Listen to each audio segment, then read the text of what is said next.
Hello students, आज हम लोग स्टार्ट करने जा रहे हैं pair of linear equations of two variables. तो ये 10th का एक इम्पॉर्टेंट टॉपिक है। तो सबसे पहले हम लोगों ने 9th क्लास में पढ़ा हुआ है linear equation in two variables. तो हम जो linear equation in two variables जो लिखते थे 9th में, पहले हम उसको लिख लेते हैं, that is ax plus by plus c equals to 0। कई बार ऐसे भी लिखा हुआ आता है, या आप ऐसे भी लिख सकते हैं, आप ऐसे लिख सकते हैं ax plus by equals to c. तो दोनों तरीके से लिख दिया है। अब मैं आप लोगों को यहाँ बताता हूँ ABC belongs to real numbers, यानी कि A B C any real numbers हो सकते हैं। यहाँ पे लिखा होता है A, B, या and C is real numbers, मतलब ये कोई से भी रियल नंबर्स। साथ में एक चीज और होती है जिसको बोलते हैं A and B not simultaneously zero. तो A और B अगर साइमल्टेनियसली जीरो हो गए, अगर आपका मालूम है कि A भी जीरो रख देंगे, B भी जीरो रख देंगे, तो इक्वेशन ही खत्म होगी, वेरिएबल ही नहीं रहा उसके अंदर। 0x कर दें प्लस 0y कर दें प्लस c इक्वल टू 0 लिख दें, तो ये equation linear equation in two variable नहीं रहेगी। Clear students? लेकिन इसी को हम दूसरे तरीके से और कैसे लिख सकते हैं, जो एक बहुत अच्छा मैथमेटिकल मेथड है, उसको हम ऐसे लिख सकते हैं ax plus by plus c equals to 0। Condition साथ में लिख दी, a square plus b square is not equal to 0। ये तो साथ में है कि a b से रियल नंबर्स हैं, अब ये लिख दिया। अब आपको ये बोलने की जरूरत नहीं है कि a and b not simultaneously 0, आप ये भी लिख सकते हैं, उसके प्लेस पे मैंने ये लिख दिया है। ये बहुत इंपॉर्टेंट पार्ट है स्टूडेंट्स, ये आपको समझना पड़ेगा कि a square plus b square is not equal to 0। मैं आपके सामने एक इक्वेशन लिख रहा हूं, ये लिख दिया मैंने, a square plus b square equals to 0। तो आप में से कितने स्टूडेंट्स हैं जो उसको देख रहे हैं, या आप सभी जो देख रहे हैं इसको आप ये सोचें कि ये कब 0 हो सकता है। मैं जवाब देने वाला हूं, लेकिन आप इसको पॉज करके इसका आंसर सोच लें, फिर बाद में इसको चलाएं। तो दुनिया में ऐसे केवल एक ही केस है जब ये 0 होगा, वो होगा जब a equal to 0 and b equal to 0। तो हमारी ये कंडीशन ये आ गई ना, ये वाली। अगर ये 0 होगा, इसका क्या मतलब हुआ कि दोनों को 0 होना पड़ेगा, और दोनों को 0 होना पड़ा तो फिर ये इक्वेशन रहेगी नहीं। तो इसने क्या किया, a square plus b square is not equal to 0। तो उस वाले केस में इस इक्वेशन को हम क्या बोलेंगे, linear equation in two variable. हम जो टॉपिक करने जा रहे हैं वो pair of linear equation in two variables है। इस टॉपिक को जैसे हम लोगों ने थोड़ा पीछे पॉलिनोमियल पढ़ा है, तो अगर हम बोले ये एक लीनियर पॉलिनोमियल जैसा है, इसका हम ग्राफ ड्रॉ कर सकते हैं, तो लीनियर पॉलिनोमियल के जैसे हम इसको ड्रॉ कर सकते हैं। तो हम इसको बहुत सारे मेथड से समझेंगे, और pair of linear equation two variables को हम दो इक्वेशंस को साथ लेके आए हैं, उसको साथ लेके आने का लॉजिक क्या है, क्यों हम उसको साथ लेके आए हैं, अब वो दो साथ आएंगी तो क्या करेंगी आपस में, तो उन सारी चीजों के बारे में हम लोग डिस्कस करेंगे। तो टॉपिक का हम लोग हेडिंग डाल लेते हैं। ये मैंने आपको इंट्रोडक्टरी जो 9th क्लास का था वो चीज बताई है आपको, हम हेडिंग डाल लेते हैं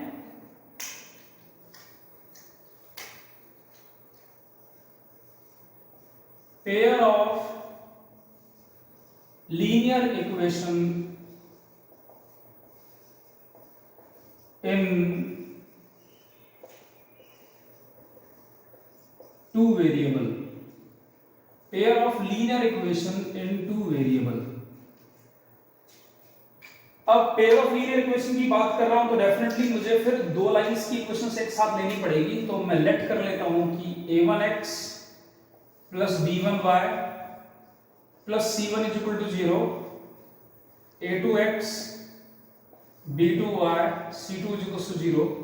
साथ में आपको पता है कि a1 b1 c1 a2 b2 c3 are real numbers, और ये कंडीशन में लिख देंगे शॉर्ट फॉर्म वाली, a1 square plus b1 square is not equal to 0 and a2 square plus b2 square is not equal to 0। तो students ये दो equations हैं, दो इक्वेशंस के हम ज्योमेट्रिकल अगर हम रिप्रेजेंटेशन जैसे देखें, इसको इक्वेशन 1 इसको इक्वेशन 2 मान लेते हैं अगर वो हमें दे रखी है, तो ये दो लाइनें क्या क्या कर सकती हैं उसी की स्टडी हम बेसिकली करने जा रहे हैं। तो मैं अगर एक ग्राफ ड्रॉ करता हूं आप लोगों के सामने, आपको पता है कि ये एक्स एक्सिस है और ये क्या है आपकी वाई एक्सिस है, और जहां ये दोनों लाइन एक दूसरे को इंटरसेक्ट करती है, एक दूसरे के परपेंडिकुलर भी होती हैं, इसको हम ओरिजिन बोलता है, that is 0,0 and this equation is called x axis. Student एक कमाल की बात यहां पे ये है कि जो एक्स एक्सिस की जो equation it is also a line. तो आपको पता होगा, छोटी क्लासेस से सीख रहे हैं कि this equation is y equal to 0 is called x axis, and similarly जो आपकी ये वर्टिकल लाइन है दैट इज y एक्सिस, यहां पे इसको आप क्या बोलते हैं, x इज इक्वल टू 0। तो अगर किसी लीनियर इक्वेशन टू वेरिएबल के अंदर वो लाइन का x का कोफिशिएंट या y का कोफिशिएंट में से कोई एक 0 होता है, तो उसको हम कैसे ड्रॉ करते हैं वो भी हम देख लेंगे। पहले इन दोनों इक्वेशंस को आप समझना। अब इन दोनों लाइंस के बारे में हमें थोड़ा सा डिस्कशन करना है। मैं आपके सामने यहाँ पे कुछ लाइंस ड्रॉ कर रहा हूँ। फर्स्ट जो मैं लाइन ड्रॉ कर रहा हूँ आपके सामने, ये दो लाइनें ऐसी हो सकती हैं, ऐसे एंड ऐसे। अगर ये इक्वेशन फर्स्ट है और ये इक्वेशन सेकंड है, तो ये एक पॉइंट पर इंटरसेक्ट करेंगी।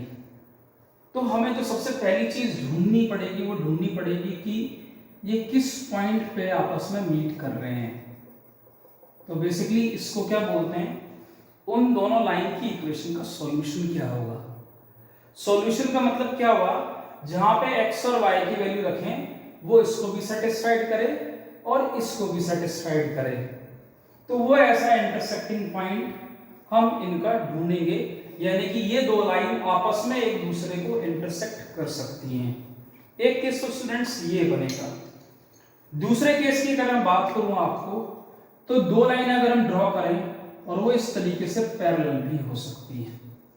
यही दो लाइन है, it depends on a1 b1 c1 a2 b2 c2 के हमने वो क्या लिए हुए हैं। ये दो लाइन पैरेलल भी हो सकती हैं।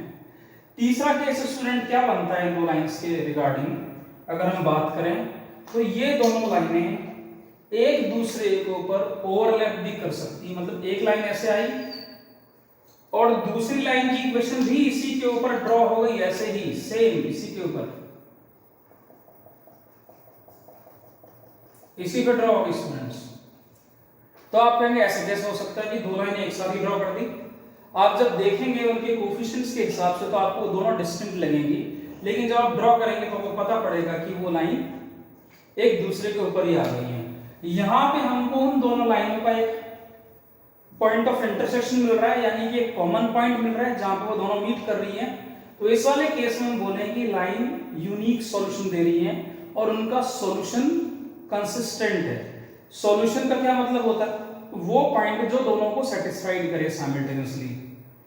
इन दोनों के इस वाले केसेस में क्या होगा, ये लाइन एक दूसरे को कभी भी इंटरसेक्ट नहीं करेगी। जैसे रेल की पटरी जो होती है स्टूडेंट्स, वो कभी भी नहीं मीट करती है। वो तो चला ऐसे ऐसे घूम के भी जा रही होती है, लेकिन पर्टिकुलर एक टाइम पे जब हम कहीं सीधी में देखेंगे तो ऐसा पैरेलल लाइंस होती है जो लाइफ में कहीं पे भी आगे मिल नहीं भी होती है, हम ऐसा बात करते हैं। तो वो पैरेलल लाइंस होंगी, वो लाइंस कभी भी आपको कोई सॉल्यूशंस नहीं देंगी। क्यों? क्योंकि जो कोऑर्डिनेट अगर मुझे यहां मिलेगा x और y, तो वो इसको नहीं सेटिस्फाइड करेगा, किसी एक ही लाइन को सेटिस्फाइड करेगा। जहां पे दोनों मीट करते हैं उसी को हम बोलते हैं कि वो इक्वेशन का सॉल्यूशन या कंसिस्टेंट सिस्टम है, वो एक सॉल्यूशन दे रहा है। तो अगर हम इन पैरेलल लाइंस के बारे में बात करेंगे तो इस सिस्टम को हम बोलते हैं इनकंसिस्टेंट सिस्टम। अब यहां पे आते हैं, यहां पे भी ये दो लाइनें आ रही हैं तो आपस में इनफाइनाइट प्लेस पे एक दूसरे को मीट कर रही हैं, या हर एक पॉइंट को बोलेंगे कि ये लाइंस जो पेयर ऑफ लाइंस हैं ये कंसिस्टेंट हैं और ये इनफाइनाइट सॉल्यूशंस दे रही हैं। स्टूडेंट इन दो लाइंस के ऊपर इन तीन केसेस के अलावा और कोई फोर्थ केस पॉसिबल ही नहीं है। हम अगर 3 लाइन लेंगे तो और केस पॉसिबल हो सकते हैं डिफरेंट, लेकिन इन 2 लाइन से, क्योंकि हमें इसी टॉपिक को पढ़ना है तो हम केवल इसी के ऊपर ही रहेंगे, उससे ज्यादा मैं आपको डिस्कशन में नहीं लेके आऊंगा। तो इन 3 केसेस के बारे में हम बहुत अच्छे ढंग से इसको डिस्कस करेंगे। तो हम कैसे जाएंगे, फर्स्ट तो हम लोग एक चीज सोचेंगे कि हमें ये सिस्टम के बारे में जो बात करनी है कि ये कंसिस्टेंट सिस्टम है या इनकंसिस्टेंट सिस्टम है। कंसिस्टेंट सिस्टम का मतलब ये होता है कि जब भी 2 पेयर ऑफ इक्वेशन का कोई आपको सॉल्यूशन मिले तो वो कंसिस्टेंट सिस्टम कहलाता है। अब उसमें 2 केस हो गए, या तो यूनिक सॉल्यूशन मिलेगा या इनफाइनाइट सॉल्यूशन मिलेंगे। इनकंसिस्टेंट सिस्टम का मतलब होता है कि हमें उस लाइन का कोई सॉल्यूशन ही ना मिले उन पेयर ऑफ लाइंस का, तो उसको हम इनकंसिस्टेंट सिस्टम बोलते हैं। अब हम इसको कैसे कैसे डिस्कस करेंगे। फर्स्ट ऑफ ऑल जो मैं आप लोगों को समझाना चाहूंगा वो इन लाइंस के बारे में फर्स्ट होगा ग्राफिकल मेथड।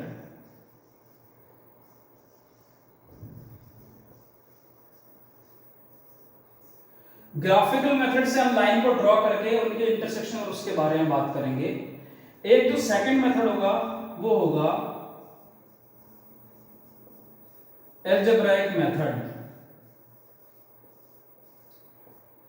मतलब अलजेब्रिकली हम 2 लाइंस को कैसे कैसे सॉल्व कर सकते हैं, उसके भी हमको 3 मेथड्स पता हैं।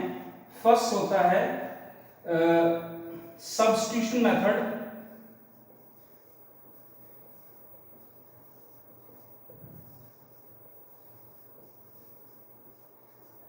सेकंड जो होता है आपका वो elimination method,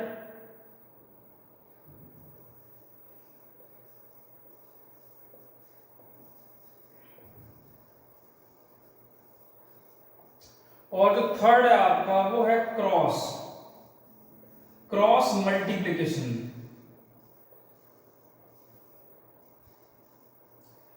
cross multiplication method. तो स्टूडेंट्स हम इन 3 मेथड्स के थ्रू इन लाइंस के सॉल्यूशंस के बारे में डिस्कशन करेंगे, और जो थर्ड पार्ट होगा वो होगा एप्लीकेशन।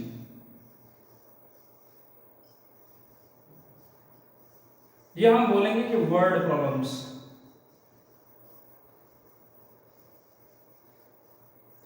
इसके बारे में हम इस पूरे चैप्टर के अंदर डिस्कशन करेंगे। तो स्टूडेंट आज हम सबसे पहले इसमें हम 2 चीजों के बारे में डिस्कशन करेंगे। पहले तो हम ग्राफिकल मेथड के बारे में डिस्कशन करेंगे। इस लेक्चर में मैं केवल आज इसके बारे में आपको डिस्कस करूंगा। नेक्स्ट लेक्चर में आपको अलजेब्रिक मेथड के सब्स्टिट्यूशन मेथड, एलिमिनेशन मेथड समझाऊंगा। थर्ड लेक्चर में क्रॉस मल्टीप्लिकेशन या कोशिश करूंगा कि सेकंड में भी आपको ये चीज समझा पाऊं। और फिर आपको एप्लीकेशंस के लिए बहुत टाइप की वर्ड प्रॉब्लम्स है, उन सारी प्रॉब्लम्स को डिस्कस करूंगा मैं आप लोगों के साथ में। तो हम स्टार्ट करते हैं सबसे पहले ग्राफिकल मेथड से। कुछ लाइन की इक्वेशंस ले लेते हैं, पेयर ऑफ लाइन की इक्वेशंस, उनके ग्राफिकल मेथड्स ले लेते हैं। उन ग्राफिकल मेथड से उनकी कुछ कंडीशंस बनेंगी जो हम लाइन की इक्वेशन को देख के मालूम कर लेंगे कि ये लाइन आपस में इंटरसेक्ट कर रही है, नहीं कर रही है, ये इनफाइनाइट जगह पे इंटरसेक्ट कर रही है।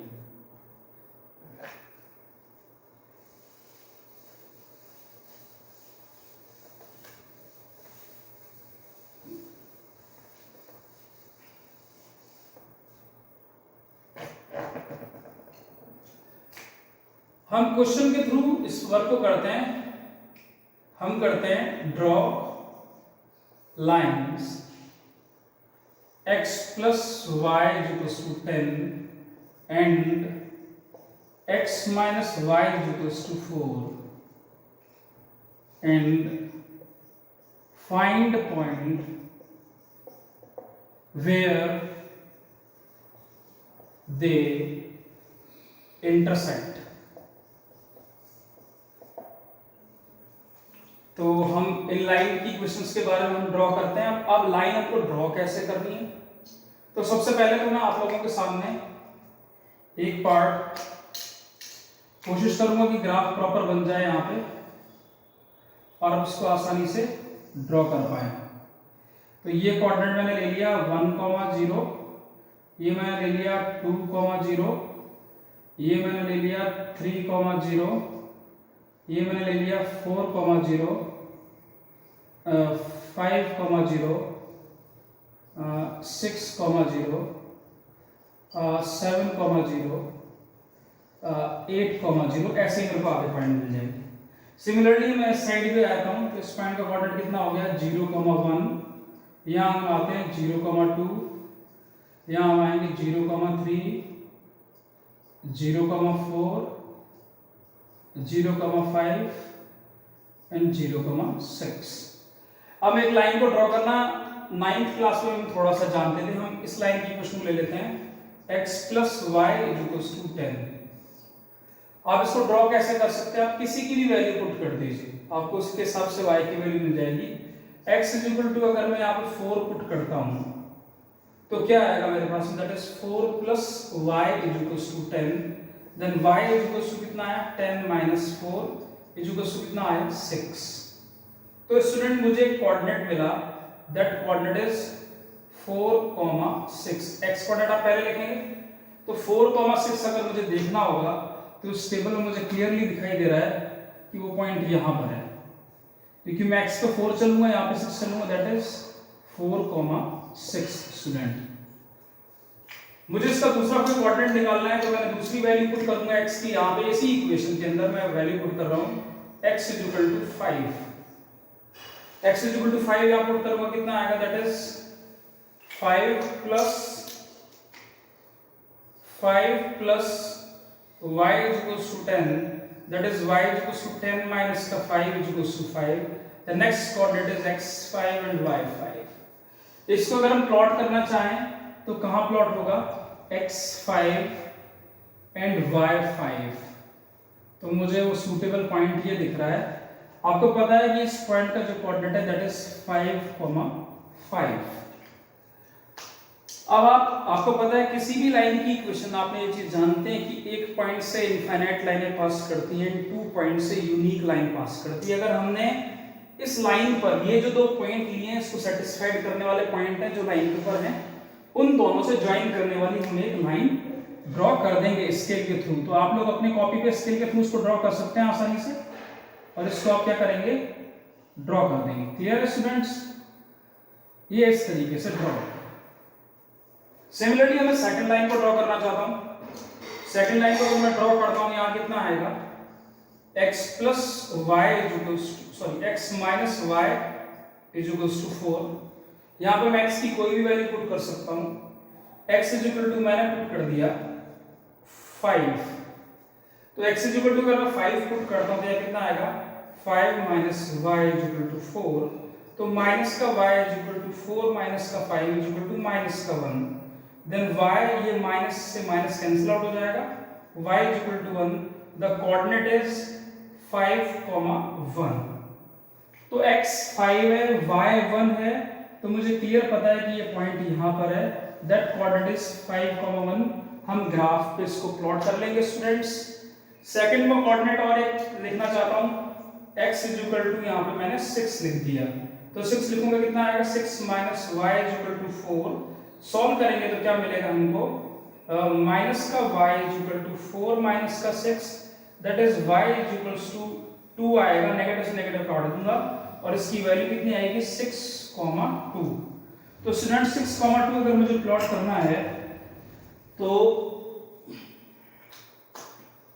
6,2 अगर मुझे प्लॉट करना है तो स्टूडेंट वो यहां पे प्लॉट होगा, that is 6 and that coordinate is 2। अब ये 6,2 जो कोऑर्डिनेट है, ये 6,2 जो कोऑर्डिनेट है और ये 5,1 है, इससे मैं इसको ज्वाइन कराने की कोशिश करता हूं, और उसके बाद मुझे लाइन का पॉइंट ऑफ इंटरसेक्शन मिलेगा कि वो लाइन उस लाइन को कहां पे कट कर रही है। तो स्टूडेंट जब मैंने इसको इस तरीके से ड्रॉ किया तो ये देखा कि मुझे यहाँ एक पॉइंट ऑफ इंटरसेक्शन मिल रहा है। इस पॉइंट ऑफ इंटरसेक्शन की अगर मैं बात करूंगा आपसे, तो मेरे ग्राफ के हिसाब से ये जो पार्ट आ रहा है वो कितना आ रहा है, 7 आ रहा है, और यहाँ थोड़ा सा मेरा पार्ट ऊपर गया है, बट लेकिन फिर भी मुझे ऐसा लग रहा है कि ये कोऑर्डिनेट कितना है, 3 है। तो दैट इज 7,3 एक ऐसा पॉइंट है जहां मुझे मिल गया है जहां पे ये दो लाइनें आपस में इंटरसेक्ट कर रही हैं। तो हमने एक पहला केस लिया है जिसमें दो इंटरसेक्टिंग लाइंस ली हैं।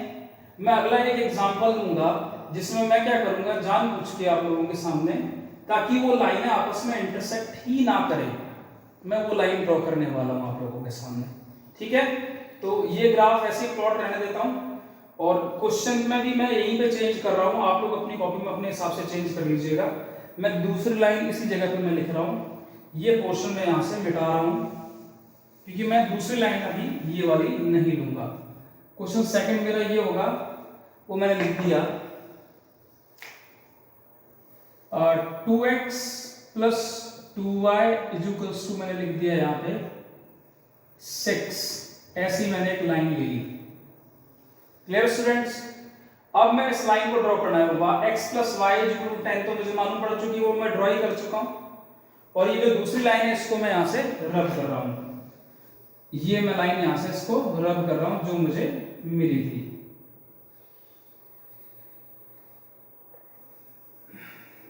वो लाइन मैं रब नहीं करूंगा क्योंकि मैं उस लाइन को यहां पे इसी तरीके से देखना चाह रहा हूं। Clear students? अब वहां पे मेरे को मालूम है कि मेरे को कुछ कोऑर्डिनेट्स वहां पे लिखने पड़ेंगे, तो मैंने, जैसे मेरे पास पता है कि that is 2x plus 2y equals to 6 दे रखा है, तो इस लाइन में मैंने एक बार x इक्वल्स टू 0 पुट कर देता हूं। आप अपने हिसाब से कुछ भी पुट कर सकते हैं, आप वो कोऑर्डिनेट लिख लें ताकि आपको आसानी से कोऑर्डिनेट वहां मिल जाए और आप उसको प्लॉट कर सकें। मैं अपने बोर्ड के पॉइंट ऑफ व्यू से, छोटा है मेरे पास बोर्ड, प्रॉपर नहीं है, अपने हिसाब से सूटेबल कोऑर्डिनेट रख रहा हूं। आप कोई से भी कोऑर्डिनेट्स यहां पे रख सकते हैं ताकि आपकी कॉपी के ग्राफ में वो कोऑर्डिनेट वहां मिल जाए। x इक्वल टू 0 रखने पे कितना आएगा, that is 2 into 0 plus 2y equals to 6, that is 2y, जो ये तो 0 रहेगा, 2y इक्वल टू 6, तो y इक्वल्स टू कितना आया 3, तो मेरे को एक कोऑर्डिनेट मिला है 0,3। तो 0,3 अगर मैं कोऑर्डिनेट की बात करूंगा तो वो कोऑर्डिनेट मेरे पास में यहां पे है, यानी कि वो लाइन यहां से पास करेगी, वो आपको ऑलरेडी 0,3 दिया हुआ है।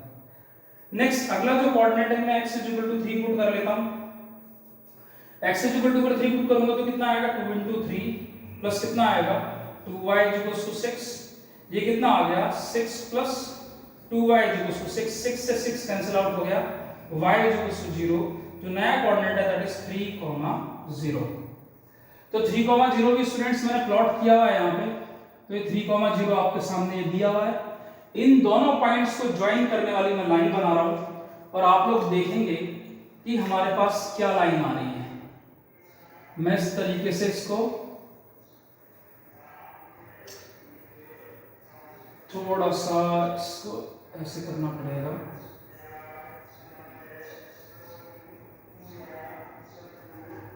ये इस तरीके से लाइन स्टूडेंट्स जा रही है। और जब आप इस लाइन को देखेंगे और ये लाइन देखेंगे तो फिर आप आगे देखेंगे कि ये दोनों लाइनें एक दूसरे के पैरेलल है, ये कहीं पे भी मीट नहीं करने वाली हैं। तो जो हमारी ये लाइन थी और एक पुरानी वाली लाइन थी, पुरानी वाली लाइन क्या थी, x minus y equals to 4 था, और एक लाइन अभी ये है, तो इनके आपस में कोफिशिएंट्स में क्या रिलेशन है, इनके कोफिशिएंट्स में क्या रिलेशन है, वो हम लाइन की इक्वेशन को देख के ही मालूम कर लेंगे कि वो लाइन किस तरीके से है। ठीक है स्टूडेंट्स? तो यहाँ पे अगर मैं आप लोगों से थोड़ा डिस्कस करूं तो मैं आप लोगों को इसके जो कंडीशंस हैं उनके ऊपर हम लोग आते हैं। यहाँ पे हमें इन दोनों लाइन को, क्योंकि ये पैरेलल लाइंस हैं, कोई भी इंटरसेक्टिंग पॉइंट नहीं मिला स्टूडेंट्स, इसलिए हम इन दोनों लाइनों को क्या बोलेंगे, इनकंसिस्टेंट सिस्टम बोलेंगे और उसका कोई भी सॉल्यूशन नहीं है। अब हम इन केस को लेते हैं जो हमारा फर्स्ट केस था। तो केस अगर हम बात करें, हमारे पास में थी x प्लस वाई माइनस का 10 इक्वल टू 0 कर लेते हैं, उस 10 को उधर ले आता हूं, और जो हमारी पहली लाइन थी x माइनस वाई माइनस का 4 इक्वल टू 0, हम ये दो लाइन की इक्वेशन ले आते हैं। आपको याद होगा जो हमारी लाइन की इक्वेशंस थी उसमें a1x plus b1y plus c1 equal to 0 था, दूसरे में a2x plus b2y plus c2 equal to 0 था, that is a1x plus b1y plus c1 equal to 0 था एक, और एक था आपका a2x प्लस, उसको मैं यहां लिख देता हूं, a2x plus b2y plus c2 equal to 0 था। तो स्टूडेंट्स आप लोग देखेंगे कि जो a1 है यहाँ पे x का कोफिशिएंट है, तो उसमें x का जो कोफिशिएंट है वो बेटे a1 कितना है, दैट इज 1, यहाँ पे y का कोएफिशिएंट b1 है, यहाँ पे y का कोएफिशिएंट कितना है 1, तो b1 इज इक्वल्स टू आपका 1 है। और अगर हम c1 की बात करेंगे तो c1 इज इक्वल्स टू कितना है आपके पास है माइनस का 10। ये स्टूडेंट हमारे पास में इससे ये कोफिशिएंट्स मिले और कांस्टेंट मिला है। यहाँ पे भी इसको हम कंपेयर करेंगे, x का कोफिशिएंट x2 यहाँ पे कितना है 1 है, तो यहाँ पे हम देखेंगे कि a2 इज इक्वल्स टू कितना है 1, b2 भी हम चेक करेंगे तो b2 इज इक्वल टू आपको दिख रहा है कि -1 है, एंड c2 हम चेक करेंगे तो c2 इज इक्वल टू कितना आ रहा है आपके पास में -4। तो स्टूडेंट यहाँ पे एक रिलेशन है, जिस रिलेशन को डिफाइन किया हुआ है, और रिलेशन क्या है उसको समझना है आपने, that is a1 upon a2 is equal to आपको कितना दिया हुआ है 1 अपॉन 1, साथ में हम देखेंगे b1 अपॉन b2 वो देखेंगे 1 upon -1, and c1 upon c2 वो देखेंगे -10 अपॉन -4। लेकिन ये दो कंडीशंस जो यहाँ पे दे रखी हैं, इन्हीं कंडीशन से क्लियर होता है कि वो लाइन इंटरसेक्टिंग लाइंस है कि नहीं है। तो यहाँ से एक बात क्लियर होती है कि a1 upon a2 is not equals to b1 upon b2, and this is the condition for intersecting lines.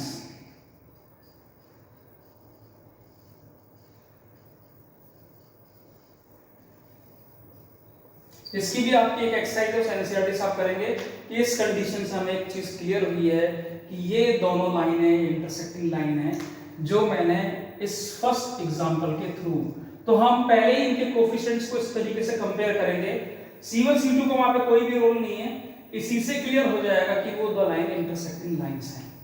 ठीक है स्टूडेंट्स, इसके बाद में हम लोग आते हैं इससे अगली कंडीशन के, तो मैं सेकंड लाइन मिटा रहा हूं क्योंकि फर्स्ट मेरे पास में सेम है, और उस सेकंड लाइन को मैं वापस से जो नई लाइन लिखी थी उसको लिख रहा हूं, that line is 2x plus 2y minus का 6 इज इक्वल टू 0। स्टूडेंट्स यहाँ पे अगर हम देखेंगे तो a1 तो हमारा 1 है, b1 हमारा 1 है, c1 हमारा -10 है। यहाँ देखेंगे स्टूडेंट्स a2 कितना है 2, b2 कितना है 2, एंड c2 कितना है -6। अगेन वही वर्क करेंगे a1 अपॉन a2। स्टूडेंट्स तो क्या देख रहे हैं आप लोग 1 अपॉन 2। सिमिलरली हम देखेंगे b1 अपॉन b2, वो कितना दिख रहा है आपको स्टूडेंट्स 1 अपॉन 2 हमने लिख दिया। थर्ड हम देखेंगे c1 upon c2 that is equal to -10 upon -6, this is equal to कितना आएगा 5/3, माइनस से माइनस कैंसिल आउट हो जाएगा, 2 से इसको डिवाइड करेंगे। तो स्टूडेंट्स जब भी इस तरीके का रिलेशन आए, क्या रिलेशन आए a1 upon a2 is equals to b1 upon b2 is not is equal to c1 upon c2, जब भी ये कंडीशंस दो पेयर ऑफ लाइंस के अंदर अगर हमें मिलेंगी तो हम क्या बोलेंगे नॉन इंटरसेक्टिंग लाइंस, और ये भी बोल सकते हैं inconsistent system, inconsistent system. Clear students, इसके बाद में हम लोग आते हैं तीसरे केस के ऊपर जिसमें हमें इनफाइनाइट सॉल्यूशंस की बात करनी है। अब मैं इन दोनों लाइंस को रब कर रहा हूं और वो इक्वेशन यहां पे आपके सामने लेके आने की कोशिश करता हूं।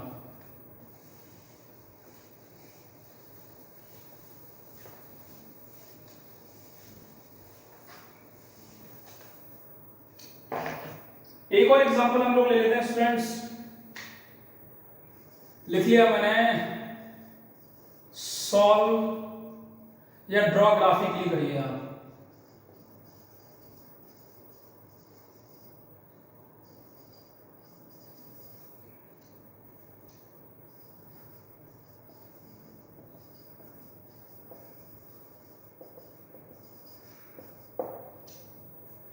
ड्रॉ करिए ग्राफिकली, लाइन दे रखी है आपको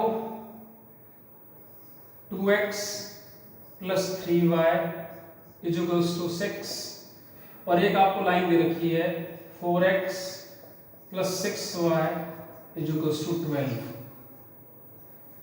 मैंने ऐसे आपके सामने दो लाइनें क्वेश्चंस लिख दी। तो आप यहाँ पे अगर हम कंपेयर करेंगे तो आपको दिख रहा है यहाँ पे जो a1 है वो x का कोफिशिएंट 2 है। हम b1 देखेंगे वो कितना है 3 है। और अगर हम c1 कंपेयर करेंगे तो हम उसको लेफ्ट हैंड साइड लेके जाते हैं तो माइनस का 6 है। ऐसे यहाँ पे आएंगे a2 आपको 4 दिख रहा है, b2 आपको 6 दिख रहा है एंड c2 माइनस का 12 दिख रहा है। Clear students?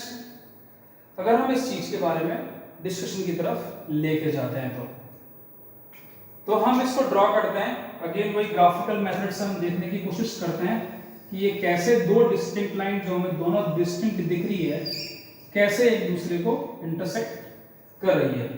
मैं कोऑर्डिनेट्स यहाँ पे ड्रॉ कर रहा हूं, that is 1,0, that is 2,0, that is 3,0, that is 4,0। Similarly यहाँ पे भी आ रहा हूं 0,1, नेक्स्ट आएगा 0,2, नेक्स्ट आएगा 0,3, नेक्स्ट आएगा 0,4। ठीक है, फर्स्ट लाइन लेते हैं हम लोग 2x plus 3y equals to 6। x equal to मैं जानबूझ के पहले 0 पुट कर रहा हूं तो कितना आएगा 2 into 0 plus 3y equal to 6। तो y इक्वल्स टू मैं देख रहा हूं 6/3 आएगा क्योंकि तो 0 हो जाएगा। वो कितना है कोऑर्डिनेट में जो मिला 0,2। तो आपको दिख रहा है कि 0,2 स्टूडेंट कहां पे है, वो ये रहा और ये कोऑर्डिनेट हमें एक लाइन का मिल चुका है। सिमिलरली एक बार मैं y इक्वल टू 0 पुट कर, किसी को भी आप पुट कर सकते हैं दोनों वेरिएबल को, हम मैं हर तरीके की चीजें बता रहा हूं। 2x प्लस कितना आएगा 3 into y, तो sorry 3 into 0 is equal to 6। तो यहां अगर हम आएंगे तो कितना आएगा, that is 2x is equal to 6। तो x इज इक्वल टू कितना आ गया आपके पास में 3। अब इस कोऑर्डिनेट की अगर मैं बात करता हूं तो x 3 आएगा, y आपका 0 आएगा। This coordinate is also here, ये आपके पास में कोऑर्डिनेट है 3,0। हमने इस लाइन के दो पॉइंट्स ले लिए हैं और हम इस लाइन के हम इसको ज्वाइन करके यहां से दिखा देते हैं। Clear student?